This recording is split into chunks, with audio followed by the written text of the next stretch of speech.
Hello children, how are you all? I'm sure you all are doing good. Let's start today's chapter, soil. The upper layer of the earth is covered with soil. All our homes, schools, roads, factories, etc. are made on the soil. Plants which provide us food also grow in the soil. We grow fruits, vegetables and crop plants in the soil. Soil provides support, water and minerals to the plants. Thus, soil is very important and useful for us. जो अर्थ की upper layer है वो आपकी soil से covered है. हमारे घर, school, factories ये सारे कहाँ पे बने हैं? सॉइल पे. प्लांट्स आपके जो हैं वो किस पे ग्रो करते हैं? सॉइल में, राइट? तो सॉइल इसीलिए हमारे लिए बहुत ही इंपॉर्टेंट है. How is soil formed? Earth is made up of rocks. These rocks keep breaking into smaller pieces. The action of sun, water and wind breaks the rocks. The sun heats them to expand. The night cools them to contract. Alternate heating and cooling cracks and breaks the rocks. Water trapped in the holes of rocks freezes and expands to force the rocks to crack. Running water and wind push and roll the rock pieces which rub against each other till they become tiny particles of soil. After floods, this soil is left over the fields. अच्छा, अर्थ जो है ना आपकी rock से बनी है. ये rocks आपकी ब्रेक होती रहती हैं छोटे छोटे पीसेस में by the action of sun, water और विंड, राइट? फिर सन जो है, जैसे आपकी जो रॉक है उसको क्या करते हैं कि ब्रेक होती है. फिर सन जो है, सन की जो हीट है इसे एक्सपेंड करते हैं. फिर नाइट में क्या होता है, मौसम ठंडा होता है, फिर वो कॉन्ट्रैक्ट हो जाती है. तो हीटिंग, कूलिंग ऐसे होते रहते हैं. तो उसकी वजह से जो क्रैक्स है जो ब्रेक पड़ते हैं आपके रॉक्स में. फिर जो वाटर इन होल्स में आपका ट्रैप हो जाता है वो फ्रीज होता है एंड देन वो एक्सपेंड हो जाता है, जिससे कि जो रॉक्स आपकी क्रैक हो जाती हैं. रनिंग वाटर है या जो विंड है वो उसको पुश करते हैं, फिर रोल करते हैं रॉक पीसेस को, फिर वो एक दूसरे के अगेंस्ट रब करते हैं और उसके बाद वो बनते हैं छोटे छोटे पार्टिकल्स सॉइल के. Rock particles very in size. Large grains are called gravel. Sand has grains much smaller than gravel. It is grey, brown or yellow in color. It is found on the seashores or in deserts. Clay is made of very fine grains which stick together. Gravel, sand and clay vary in color from place to place. जो large grains है उसे हम कहते हैं gravel. Sand grains जो होते हैं वो ग्रेवल से छोटे होते हैं.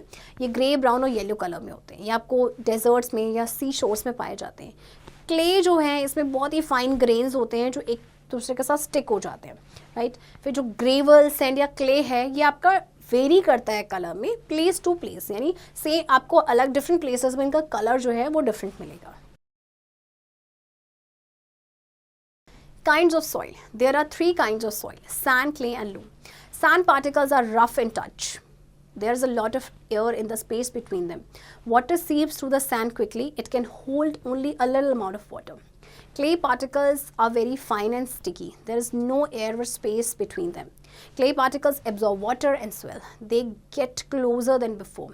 Water seeps through them slowly. This soil can hold a lot of water. अच्छा, आपके 3 kinds of soil होते हैं. नंबर 1 है sand. इसके particles अगर आप इसे टच करेंगे ना तो आपको ये रफ होंगे. इनके बीच में काफ़ी सारा स्पेस होता है एयर का, लॉट ऑफ एयर इनके स्पेस में होता है. फिर वाटर जो है वो सीप करता है सैंड में क्विकली, और बट ये बहुत थोड़ा अमाउंट जो है वाटर का उसको होल्ड कर पाता है. क्ले पार्टिकल्स आपके बहुत फाइन होते हैं, स्टिकी होते हैं. इसमें कोई एयर स्पेस आपका नहीं होता है, राइट? एंड आपका क्या होता है कि ये जो क्ले पार्टिकल्स होते हैं वो वाटर को एब्जॉर्ब करते स्वेल हो जाते हैं, फिर ये और ज़्यादा क्लोजर आ जाते हैं. तो वाटर जो है इनके फिर थ्रू स्लोली सीप करता है. लोम is a mixture of equal amount of sand and clay. It can hold enough air and water. Water passes through the soil slowly. It also has a lot of humus. Humus is the dead, decayed remains of plants and animals. It has enough minerals and keeps the soil loose so that the roots can go deep easily. Loam अब आपका mixture है, इसमें मतलब equal amount of sand and clay है. ये water and air को hold कर पाता है. In fact, enough. तो वाटर जो है इस पास करता है इस सॉइल के थ्रू स्लोली. इसमें काफ़ी सारा ह्यूमस भी होता है. ह्यूमस आपको पता है कि ह्यूमस आपका रिमेन है आपका जो डेड और डिकेड प्लांट्स का. इसमें मिनरल्स भी होते हैं इसकी वजह से, और इसीलिए जिस सॉइल को ये लूज रखता है जिससे कि जो रूट्स हैं वो डीप जा सकते हैं easily. What does soil contain? Soils of different places on the earth differ from one another. Most of the soils contain gravel, fine sand, clay, humus, moisture and air. अर्थ में जो different places की जो soils होती हैं वो एक दूसरे से डिफरेंट होती हैं, वैसे ज़्यादातर सॉइल्स में आपका ग्रेवल होता है, फाइन सैंड होता है, क्ले होता है, humus, moisture and air. Experiment 1. Take some garden soil in a jar and add some water. Shake it well and allow it to settle. Coarse grain of gravel settle at the bottom. Fine grains of sand settle above the gravel. Next is a layer of muddy water containing fine particles of clay. Floating on the top is humus, the remains of dead plants and animals. देखिए आपको क्या करना है, एक jar में garden soil लेनी है, right. उसमें पानी डालना है, उसको अच्छे से शेक करना है, उसको थोड़ी देर के लिए सेटल होने देना है. इसके बाद आप देखेंगे इस तरह से आपकी जो लेयर्स बनेगी, सबसे नीचे होंगे ग्रेवल, राइट. फिर उसके ऊपर होगा सैंड पार्टिकल्स, फिर उससे ऊपर होंगे क्ले और सबसे ऊपर ह्यूमस तैरता हुआ नजर आएगा. Experiment 2. Take a jar and put some soil in it. Close it with a lid and place it in the sun. After about 1 hour, you will see droplets of water on the sides of the jar. This shows that soil has water.